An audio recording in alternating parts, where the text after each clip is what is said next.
Katherine Johnson earned a reputation for mastering complex manual calculations and contributed to the pioneering use of computers to perform tasks. The space agency highlighted her historical role as one of the first African American women to work as a NASA scientist, since she was a child, coming to be considered by society a super gifted person.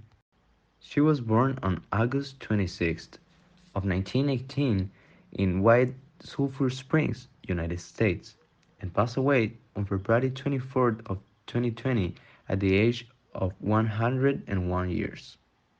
The importance of Katherine Johnson in history, and in this month in particular, lies in the fact that thanks to her work in aerospace, mathematics, and technology, she encouraged the participation of women in science, motivating them to develop in this field and demonstrating that women have the ability to accomplish what they set out to do successfully.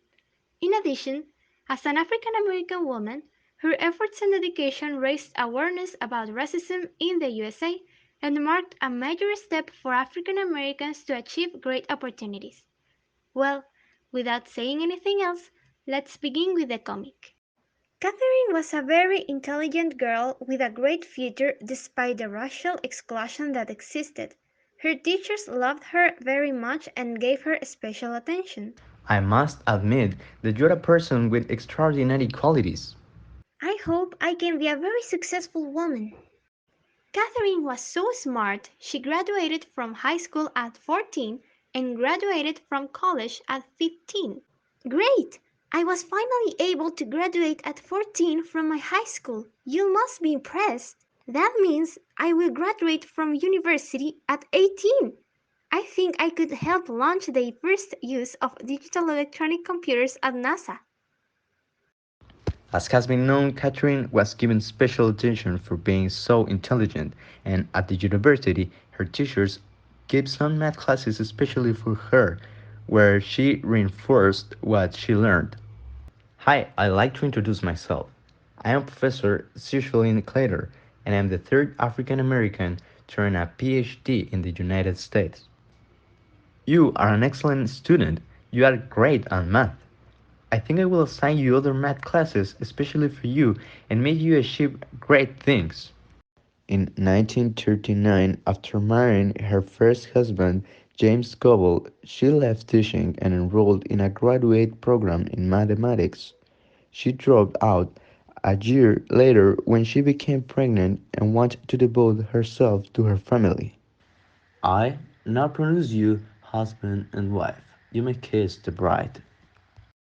Catherine was greeted with some very good news for herself and her future after a relative at a family dinner told her about a job offer.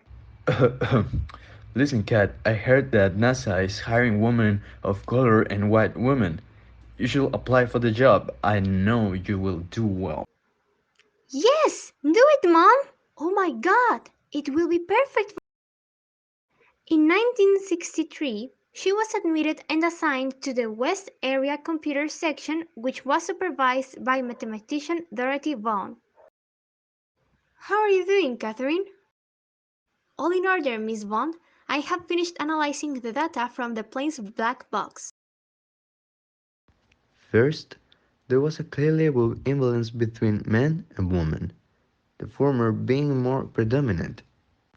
Plus, racial segregation laws imposed by President Woodrow Wilson at the turn of the 20th century meant that African American women in the computer group were forced to work, eat, and use restrooms that were separated from those of their white colleagues. Johnson's work group was even named Colored Computers. Catherine was later reassigned to the guidance and control area of Langley's Field Research Division, which was staffed by white male engineers. Of course, much of the staff disagreed or was uncomfortable with the idea of a woman, especially an African American woman, working alongside them.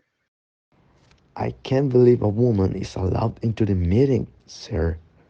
There is not even a protocol for women attending. There was so much segregation and racism back then that Catherine had to leave the building and run about a block to get a black women's restroom because the women's restroom at NASA was for white women. This bathroom is too far away. I will not be able to resist any longer. Another of Catherine's great events was that of John Glenn in 1962, when he was the first American astronaut to orbit the Earth, who refused to go into space until Katherine Johnson confirmed that the computer calculation, which plotted the landing and re-entry orbits of the spacecraft, were correct. Only when Katherine gave the go-ahead did John Glenn take off.